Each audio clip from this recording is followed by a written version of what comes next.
গল্পের শুরুতে মাঝরাতে একটি ঘর দেখি, যেখানে জিনিসপত্র এলোমেলো পড়েছিল। পুরো বাড়িতে কেউ নেই, শুধুমাত্র পাশের বিছানায় একটি মেয়ে ছিল, যে অস্বাভাবিকভাবে ছটফট করছিল। মনে হচ্ছিল কোনো এক অস্বাভাবিক শক্তি তাকে চেপে ধরে রেখেছে, আর মেয়েটি কোনোভাবেই এর হাত থেকে বাঁচতে পারছিল না। সেই অস্বাভাবিক শক্তি বা আত্মাটি কেনই বা মেয়েটিকে এইভাবে ধরে রেখেছে। এর আগে আমি এই মুভিটি বর্ণনা করেছি, যার লিঙ্ক আমি পিন কমেন্ট অথবা ডিসক্রিপশনে দিয়ে দেব। যদি বর্ণনাটি না দেখে থাকেন তাহলে লিঙ্কে গিয়ে বর্ণনাটি দেখে আসতে পারেন। আমরা দুটি মেয়েকে দেখতে পাই যারা টেনিস খেলছে। একজনের নাম ছিল তানিয়া, যে গল্পের মেইন ক্যারেক্টার, আর দ্বিতীয়জন নুরুল। খেলার মধ্যে নুরুল হেরে যায়। খেলা শেষে নুরুল কোচের কাছে বিদায় নেয়। তানিয়া এবার কোচের কাছে আসে এবং বলে, কেমন খেললাম বাবা? আসলে কোচ তার বাবা হয়, কিন্তু এখানে তার বাবা বলছিল, আমি এখানে তোমার বাবা নই, শুধুই কোচ, আর তোমার খুশি হবার কিছু নেই। যদিও নুরুল এখানে হেরেছে, তাও তোমার থেকে সে ভালো খেলেছে। তোমার এই খেলা নিয়ে চ্যাম্পিয়নশিপ জেতা কঠিন। এটা বলে তার বাবা চলে যায়। আসলে তার বাবার একটা স্বপ্ন ছিল যে তার মেয়ে টেনিস চ্যাম্পিয়নশিপ খেলে ঘরে মেডেল নিয়ে আসবে। যাই হোক, এর পরে আমরা দেখতে পারি তাকে তার বয়ফ্রেন্ড কোকোর সাথে, যে কিনা তার সাথে দেখা করতে এসেছে মেয়েদের হোস্টেলে, যেখানে তার বয়ফ্রেন্ড তাকে বলছিল, চলো না আমরা বিয়ে করে ফেলি। এসব খেলাধুলা করে কোনো লাভ আছে? তানিয়াও খেলাধুলা খুব একটা পছন্দ করে না, শুধুমাত্র তার বাবার চাপে পড়ে খেলে। বয়ফ্রেন্ডের সাথে কিছু সময় পার করার পরে সে তার রুমে চলে যায়, যেখানে তার রুমমেট রাস কথা বলছিল ছেলেদের বিষয়ে। এখানে নুরুল বলছিল, আমার তো মনে হয় যে সব ছেলেরা মেয়েদের মন নিয়ে খেলে, তাদেরকে সবাই মিলে শাস্তি দেওয়া প্রয়োজন। আসলে নুরুল এসব কথা বলছিল কারণ খুব রিসেন্টলি তার ব্রেকআপ হয়ে গিয়েছে।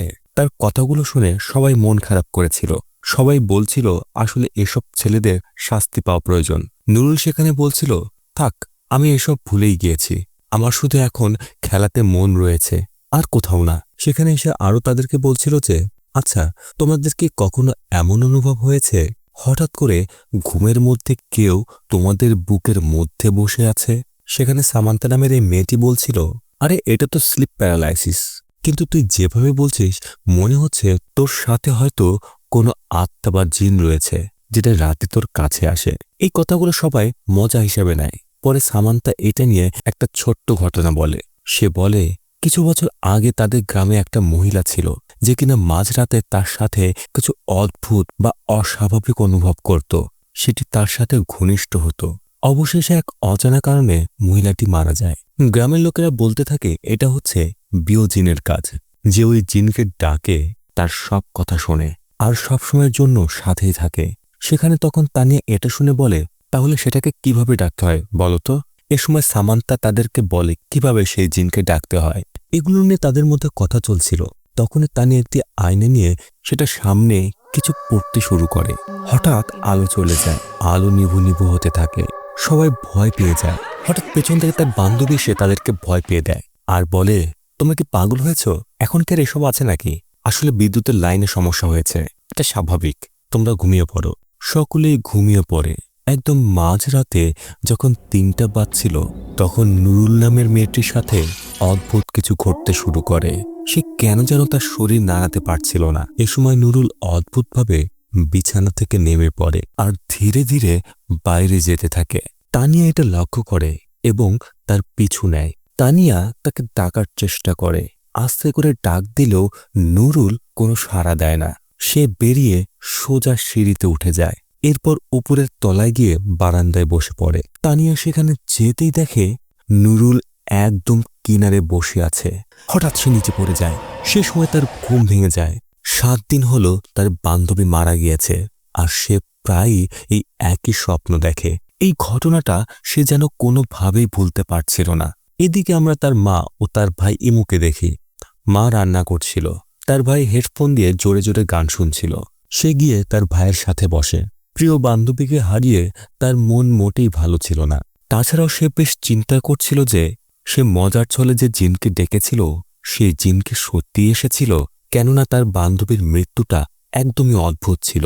এখানে তার ভাই ইমো তার মন ভালো করার চেষ্টা করে। এরপরে সে যখন টেনিস প্র্যাকটিস করছিল, সেখানে তার বয়ফ্রেন্ড কুকি আসে আর তার সাথে দুষ্টুমি করতে থাকে। এটা দেখে তার বাবা তাকে বকা দিয়ে বলে, এখানে কেন দাঁড়িয়ে আছো? এটা কি প্র্যাকটিস করার সময় নয়? ওদিকে আমরা তানিয়ার মাকে দেখি যে পার্লারে গিয়ে রূপচর্চা করছিল, অর্থাৎ তার বয়স হয়ে গেলেও নিজেকে যুবতী দেখানোর জন্য চেষ্টা করছিল। এইগুলো আবার সোশ্যাল মিডিয়াতে আপলোডও করছিল, যেগুলো তার ছেলে ইমুর বন্ধুরা দেখে মজা নিচ্ছিল। ওদিকে তানিয়া টেনিস খেলছিল, কিন্তু কোনোভাবেই খেলায় মনোনিবেশ করতে পারছিল না। কেমন যেন তার শরীরটা ভার ভার লাগছিল। তার বাবা বারবার বলছিল খেলার ভেতরে মনোযোগ নিয়ে আসতে। সে আবার খেলতে শুরু করে। হঠাৎ তার সামনে তার মৃত বান্ধবী চলে আসে। এটা দেখে সে চিৎকার দিয়ে নিচে বসে পড়ে। তার বাবা তাকে কোনো রকমে সামলায়। সেদিন বৃষ্টি হচ্ছিল। তানিয়া গাড়ির ভেতরে বসেছিল। ক্লান্ত হওয়ার কারণে সে সেখানেই ঘুমিয়ে পড়ে। কিন্তু তার শরীর অদ্ভুতভাবে নড়ছিল। মনে হচ্ছিল তার শরীরের ভেতরে কিছু একটা আছে, যেটা তার শরীরের সাথে কিছু একটা তো করছে। আসলে একটি জিন তার সাথে মেলামেশা করার চেষ্টা করছে। এমন সময় নুরুলের আত্মা তার কাছে এসে তাকে জাগিয়ে দেয়। সে চমকে ওঠে। ব্যাপারটা কি ঘটল সে কিছু বুঝতে পারছিল না। এরপর সে বাড়িতে ফিরে নিজেকে শান্ত করার জন্য সুইমিং পুলে গোসল করতে নামে। হঠাৎ একটি ভয়ানক হাত তাকে ধরে পানির নিচে টেনে নিয়ে যেতে থাকে। সে কোন রকমে বেঁচে সেখান থেকে উঠে আসে। সে চলে গেলেও সুইমিং পুলের ভেতর থেকে ভয়ঙ্কর দুটি হাত উঠে আসে। পরের দিন সকালে তারা যখন খাবার খাচ্ছিল, সে সময়তেও তাদের মা সোশ্যাল মিডিয়ায় লাইভে ছিল, যেটা ইমো মোটেও পছন্দ করছিল না। এদিকে তানিয়া নিজের মুখটা আয়নায় দেখে লক্ষ্য করে যে তার গলাতে কিছু একটা দাগ। সে সাথে সাথে সেটি চুল দিয়ে ঢেকে ফেলে। সেদিন রাতে তানিয়া যখন ঘুমোচ্ছিল, হঠাৎই অদ্ভুতভাবে সে আয়নার সামনে গিয়ে দাঁড়ায়। এরই সাথে সে অদ্ভুত কিছু শরীরও অনুভব করে। সে যেন কোনো এক অদৃশ্য সুখের ভেতরে ঢুকে যাচ্ছে। এমন সময় তার শরীরে একটি ভয়ানক হাত চলে আসে। সেই অদ্ভুত হাত তাকে বিছানায় নিয়ে যায় আর তার সাথে ভয়ঙ্করভাবে ঘনিষ্ঠ হতে থাকে। তানিয়া যেন কোন এক সুখের রাজ্যে হারিয়ে যাচ্ছে। এমন সময় চোখ খুলতেই সে ভয় পেয়ে যায়, কেননা তার চোখের সামনেই ছিল ভয়ঙ্কর সেই দানব। পরের দিন তার বয়ফ্রেন্ডের সাথে এগুলো বিষয় নিয়ে শেয়ার করে সে। তার বয়ফ্রেন্ড এই কথাগুলো মোটেও বিশ্বাস করছিল না আর বলছিল এগুলো অন্ধবিশ্বাস অথবা হ্যালুসিনেশন হয়েছে তার। এমন সময় সে যখন তার গলায় দাগটা দেখে সে রেগে যায় আর ভাবতে থাকে তানিয়া হয়তো অন্য ছেলের সাথে সম্পর্ক করেছে আর তাকে ঠকাচ্ছে। তানিয়া তাকে অনেক বোঝানোর চেষ্টা করে, কিন্তু কুকি কোনোভাবেই বিশ্বাস করছিল না।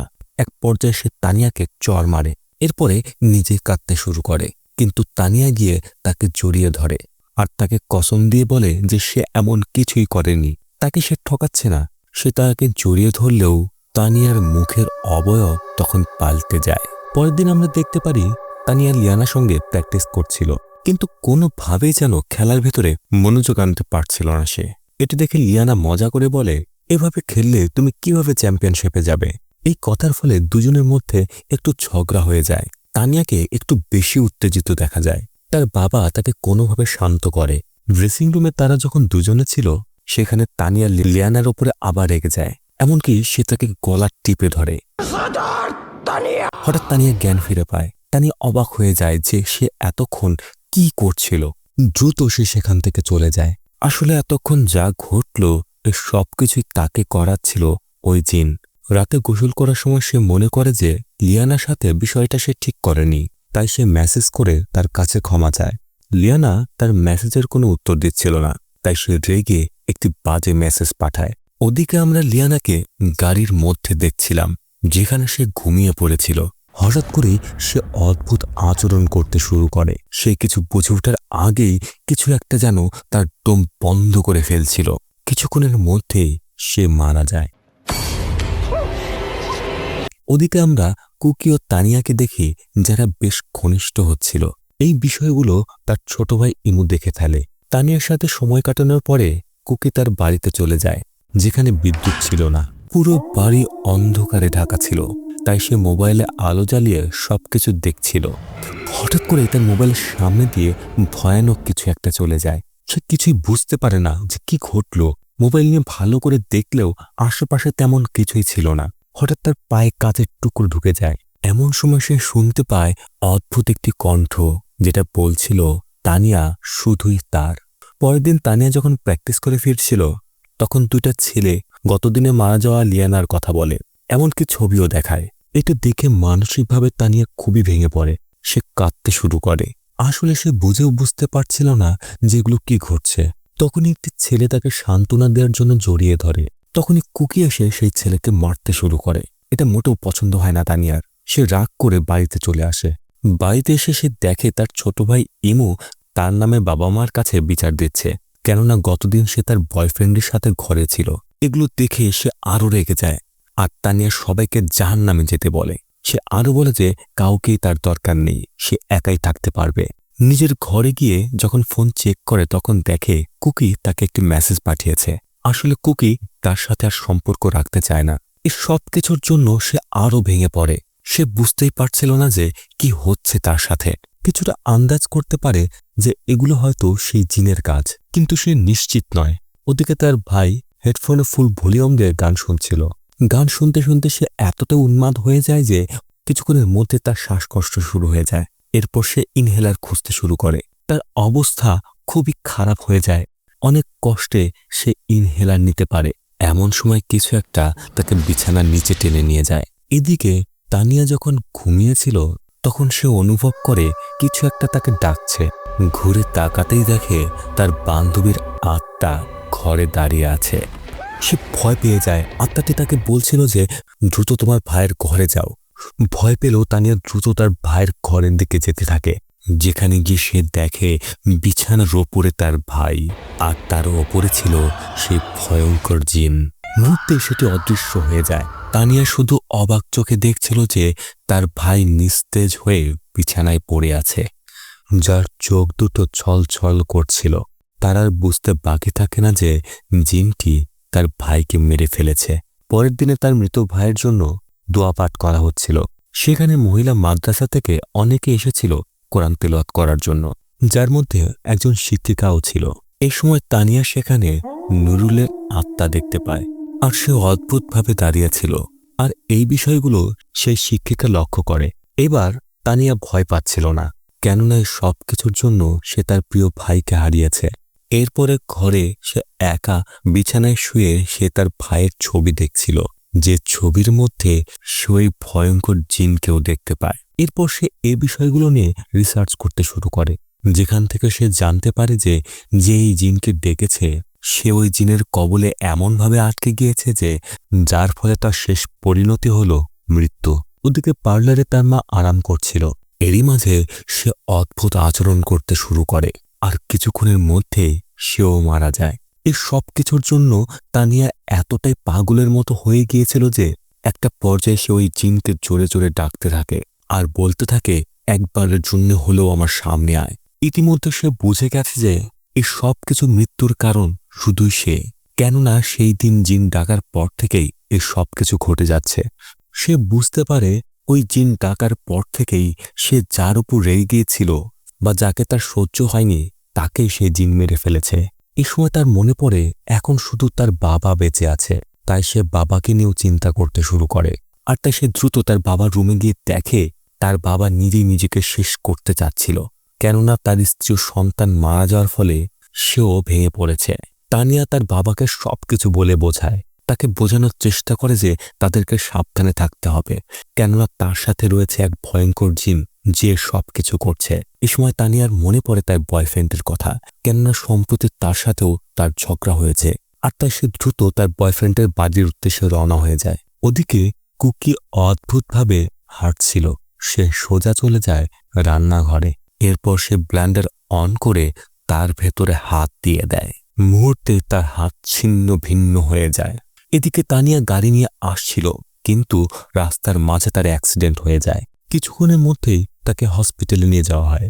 সকালে যখন তার জ্ঞান ফেরে সে বাইরে এসে দেখে তার বয়ফ্রেন্ডকে হাসপাতালে নিয়ে আসা হয়েছে। সে এখনও বেঁচে আছে, কিন্তু অবস্থা খুবই করুণ। এ সময় তার কাছে আসে তাদের বাড়িতে যাওয়া সেই মাদ্রাসার শিক্ষিকা, আর তানিয়াকে জানায় যে তার বাবা গত রাতে নিজেই নিজেকে শেষ করার চেষ্টা করেছে। সেও এখন হসপিটালের আইসিইউতে। তানিয়া শিক্ষিকাকে বলছিল কোনোভাবেই বাবাকে ঘুমাতে দেয়া যাবে না, কেননা সেই জিন ঘুমানোর পরে শরীরের ভেতরে আসে। আসলে যাদেরকে এই পর্যন্ত সেই জিন শেষ করেছে তারা প্রত্যেকেই ঘুমন্ত অবস্থায় মারা গিয়েছিল, অর্থাৎ ঘুমানোর পরে আক্রমণ করেছিল সেই জিন। এরপর সে শিক্ষিকার কাছে তানিয়া সবকিছু খুলে বলে। এটা শুনে সে তানিয়াকে জানায় এই জিন একদম মাঝরাতে যখন সবাই গভীর ঘুমে থাকে তখনই সে আক্রমণ করে, আর এই জিনকে একমাত্র তুমিই থামাতে পারো। এরপর তারা দুজন আইসিইউতে যায়, যেখানে তার বাবা ও বয়ফ্রেন্ড দুজনেই ছিল। শিক্ষিকা প্রার্থনা করার পর তানিয়াকে বলে সেই জিন এখনো তোমার ভেতরে আছে, আর তুমিই পারবে তোমার বাবা ও বয়ফ্রেন্ডকে বাঁচাতে। এরপর শিক্ষিকার কথা অনুযায়ী তানিয়া চোখ বন্ধ করে আর দোয়া পাঠ করতে শুরু করে। এমন সময় তানিয়া অনুভব করে যে অন্য একটি জায়গায় চলে এসেছে, আর সেখানে দেখতে পায় অদ্ভুত কিছু একটা তার বয়ফ্রেন্ড ও বাবাকে ঝুলন্ত অবস্থায় আটকে রেখেছে। সে যখন তাকে বাঁচানোর চেষ্টা করছিল তখনই সেই ভয়ঙ্কর জিন তাকে এসে ধরে ফেলে, এমনকি গলা টিপে তাকে মেরে ফেলার চেষ্টা করছিল। এদিকে বাস্তব দুনিয়া থেকে শিক্ষিকা তাকে শক্ত হতে বলছিল আর প্রতিনিয়ত দোয়া পাঠ করতে বলে। এটা শুনে সে দোয়া পাঠ করতে শুরু করে।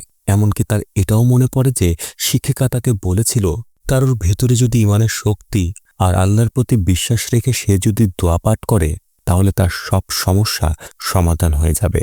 আর তাই সে গভীর মনোযোগ দিয়ে দোয়া পাঠ করতে শুরু করে। এর ফলে সেই জিন দুর্বল হতে শুরু করে। ধীরে ধীরে সেটি অদৃশ্য হয়ে যায়। কিছুক্ষণের মধ্যেই তানিয়া বাস্তব জগতে ফিরে আসে, আর এদিকে তার বাবাও জ্ঞান ফিরে পায়। কিন্তু ভাগ্য ভালো ছিল না তার বয়ফ্রেন্ডের, যে ইতিমধ্যে মারা গেছে।